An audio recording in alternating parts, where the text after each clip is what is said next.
Hi guys, Nicholas here at Online Calisthenics, and today we're going to talk about the 6 main calisthenics movements for beginners. Last week we talked about the 6 main movements for everybody, but if you're not there yet and you can't do a pull-up, for example, we got alternatives that you can work on and practice until you get strong enough to do pull-ups. And we're going to start with the Australian rows or inverted rows. So basically what you need is a low bar, such as a parallel bar like in the example. That's a good way to do it. You can also use a pair of rings, gymnastic rings. If you don't have access to a low bar, you can hang it from a tree or any kind of pole that you can find in the park and just let it hang low enough so it's not too high, and you can mimic a lower bar like in the example. So first and foremost, what you want to practice on this is your grip. So grab the bar properly, like in the video here. And you can see I'm keeping my wrist up here. I'm not letting it drop. That's a very important feature that you will repeat in a normal pull-up. So start practicing it right now. So get a strong grip. You want to get a line in your body as a what we call a hollow body. That requires tilting the pelvis here. So tuck your rib cage in and your core in, and you want to flex your toes up and stay on your heels. If you're not there yet and you can't really do that properly, you can keep your feet flat on the ground and bend your knees a little bit so that you have a little more support from the ground, and work your way up later on by getting your toes up and stay on your heels. So let's play this and see how it looks.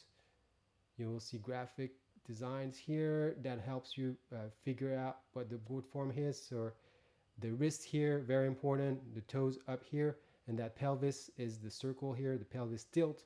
So that really it shows you got to really press in and put your glutes down basically, so that you keep your body in line from head to toe really, or at least from your heel to the shoulder. So let's play the movement, and that's how it goes.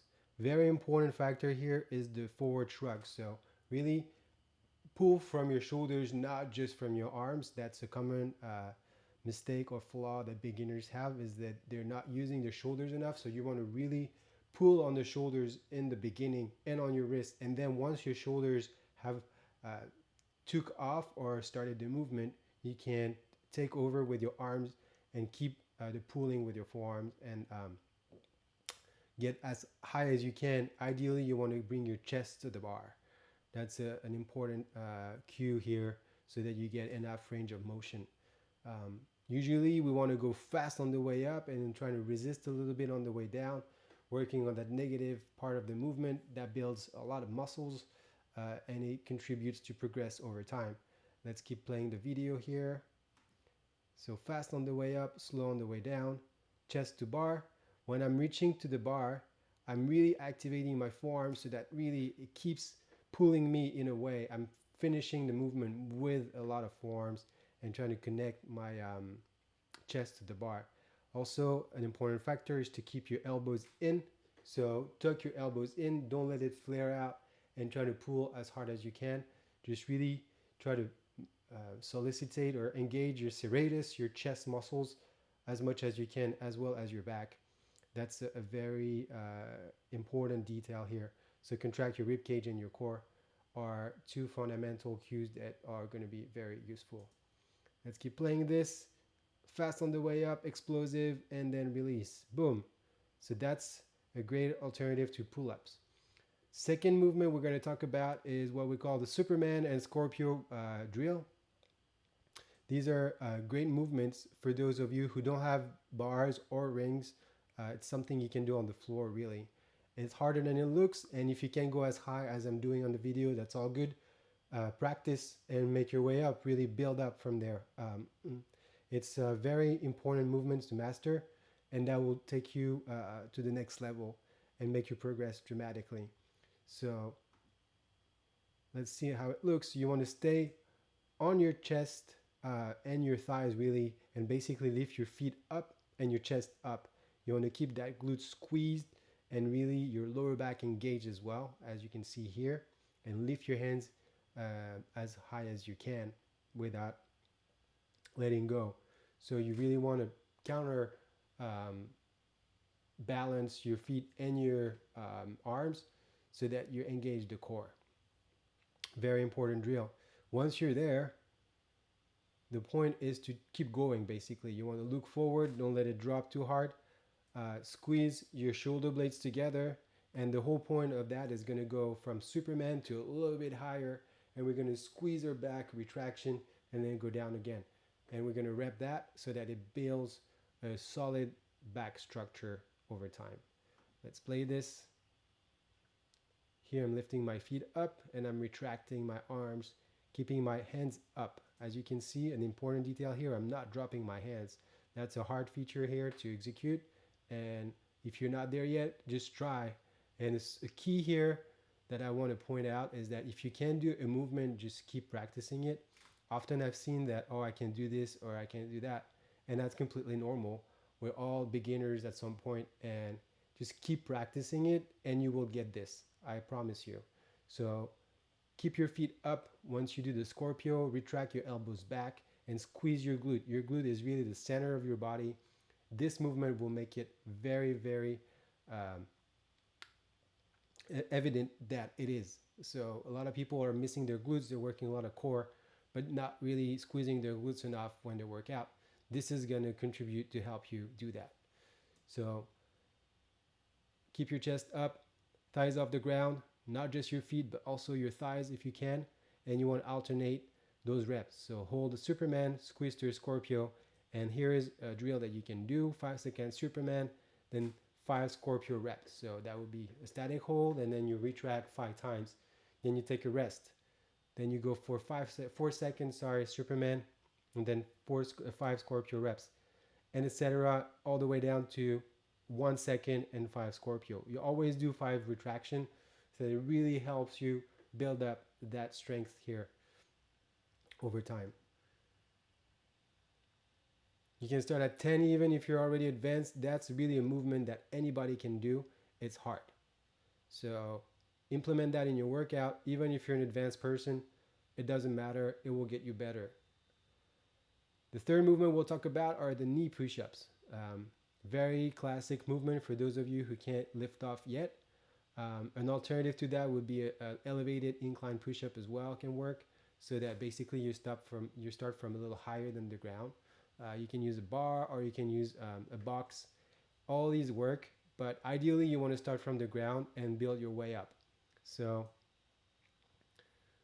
this is a classic push-up, and then we're going to talk about this. So here I'm going down to the ground, all the way down, just putting my knees, my toes, and my hands on the floor really, and that's what keeping me off the ground, and then lifting myself up. So let's see how it plays out here. Boom. And what you want to do here, I'm going to reverse a little bit. You want to lift off with your knees, and then as soon as you feel that the pressure is low enough, you raise your knees by tilting your core in. So you raise as if you were doing a classic push-up. That's going to keep you working the hollow posture and get that nice hollow body that you need to master for any calisthenics movement, including the push-ups, but really anything will use it. So any other movement you do will require that. So let's see it again here. Going drop all the way down to the floor. You can't see my face, but it's hard. Putting my knees down to the ground and repeat. Boom, here.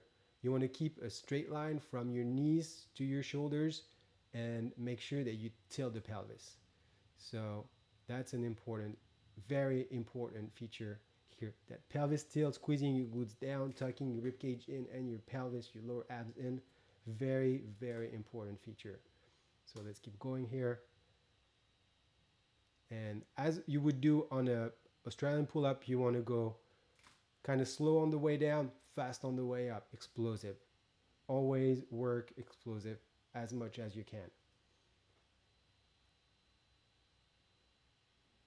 The other movement that's really important for those who can't really do perfect movements yet are the box dips. Box dips are awesome. Even for advanced people, you can add a lot of volume to it. It's a great movement to get your triceps pumped. And it just requires a few little details that make it very efficient. On this, as you can see, I'm using a mid-sized box. It's usually a good size. For those of you who are not there yet, you can use a little higher box. That's fine enough. Good enough, sorry. And then lower is good as well. If you're getting stronger, you can go to the lower one. For now, we're going to use the middle one and practice our tricep dips. Cue here is keep your feet together. Often I see people misunderstanding the role of the legs. Legs are very important. Any kind of movement you do, try to focus on your legs as well. It doesn't matter if it's upper body or lower body. Anything needs to be tight in the body in order to create a good movement. So feet together and elbows together. Very important. Don't flare your elbows out as you press. So that's very important to notice. A lot of people in the beginning are flaring their elbows out. A lot of time it just translates into overuse of the shoulders, a lack of tricep activation, and they think it's not working. It's really about the form if you want to get results. So keep practicing this good form. Let's see how it plays out. Feet together, elbows tucked in, and core tight, everything tight. So that's the front view. Here I'm really trying to keep my structure correct and tight together. And here is the side view. As you can see, I'm really trying to tilt my pelvis. There's no circle here, but I'm doing it, I promise. Tucking my rib cage in, squeezing my glutes, squeezing my thighs together, keeping my feet together and my heels up, my toes up, sorry, and my heels down. The thing that you want to avoid is thrusting your hips. So you don't want to shoot yourself up in the air. You want to really press with your arms up, basically, so that you lift up without having to swing up like a lot of people do. So a good alternative to avoid hip thrust is to lean forward a little bit. So not only you want to press up, but you want to press a little bit forward. So I'd say about 30 degrees forward is good. It would be good enough. That's just a ballpark figure. There's no real number in there, but my point is try to go up and a little forward so you don't get that thrust. And if you can, then you start leaning back a little bit and start to go a little higher and less forward, but always a little bit of incline forward is good. The second point that I want to notice, very important, is straight wrist. Most of the time, people bend their wrist on the box and it ends up being flat and then ends up putting a lot of pressure on the wrist. You want to avoid that. So as you can see, I'm keeping my forearm really extended here and my fingers are pointing down and not forward. So that keep my wrist up and that allows me to press hard. So really you want a nice, clean and straight wrist. Trying to not bend it too hard right there because it will create tension in the wrist and then it won't put as much pressure on the triceps, so you might think it's not working. So keep your wrist up or straight and push a little forward in the movement. Same thing, we try to go really fast up and a little bit slower down and create a dynamic like this so that I create a good rhythm. Let's play it a little bit, see it a little bit forward. Here I'm retracting. You can put your feet a little forward to increase the gap so that it just end up going to put more weight on the tricep. Really, it's just the physics. Really, calisthenics is awesome for those of you who like physics. It's going to really translate into it. Every movement is an experiment pretty much. So play with it and see how it feels. So this would be a little harder, but I'm still trying to go forward and I keep my toes up so that it increases the weight on my triceps. Another very important movement is the box squat. So for those of you who can't go all the way down, use a box. Very important factor is to not sit on the box. Often I see people just sitting there and then lifting up. What you want to create is a moment of tension where you don't have to actually sit down. So you can just slightly touch the box and then lift off again. You want to create tension constantly. A lot of time what happens is when you sit on the box, or people who sit on the box release tension in their legs, so it's not creating an efficient pattern. You want to really try to contract your legs as much as possible throughout the whole set and no stopping. So your core is going to play a huge factor in this. As soon as you reach a little lower point, your core is going to be very important, and your back. So You're gonna have to play with this and keep constant tension so your legs can keep working. So tuck your core in, plant your feet properly, and fast on the way up, slow on the way down. Similar pattern that we talked about before. Let's see how it plays out. Fast and slow down here. So just to explain to you a little bit of the graphics here. Um, like I mentioned before, straight back, very important. Tuck your pelvis in, squeeze your glutes, and keep your feet very grounded. That's going to play major factor on your success. And as I'm staying up, I'm tilting the pelvis as well and keeping the straight line sorry, from shoulders to my heels, and strong feet. Very important. Feet and ankles, very, very, very important in the squat and in the box squat. For those of you who haven't seen it, I released a video on how to increase your squat. You can check it out. That's also good for box squats. And it will make you progress. If you get mobile ankles and strong feet, you will get stronger overall. That's a guarantee. So as you get better at this, you can lower the boxes so that it increases your range of motion, and eventually you'll just get to a normal squat. Practice, be patient, focus on your proper form, and you will make progress.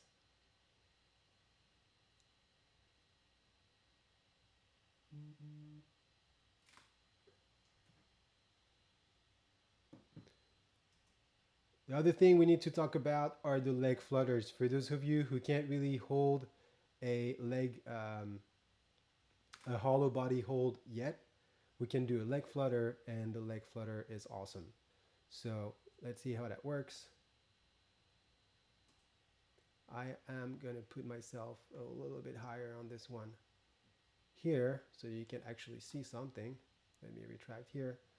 The original position would be something like this. So you want to tilt the pelvis. As always, like you see, tilting the pelvis is important.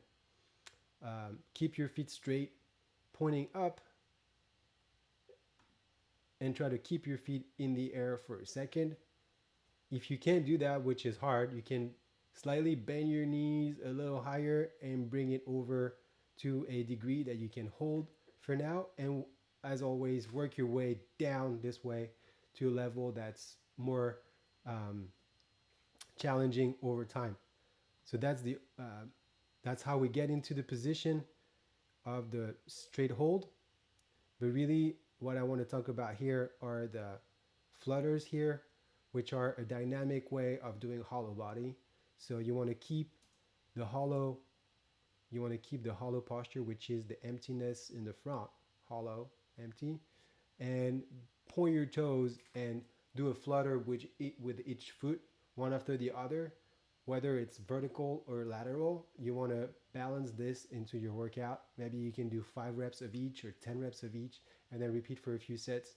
But really, it's going to give you that straight line from head to toe, or even hands to toe if you can actually raise your arms behind you.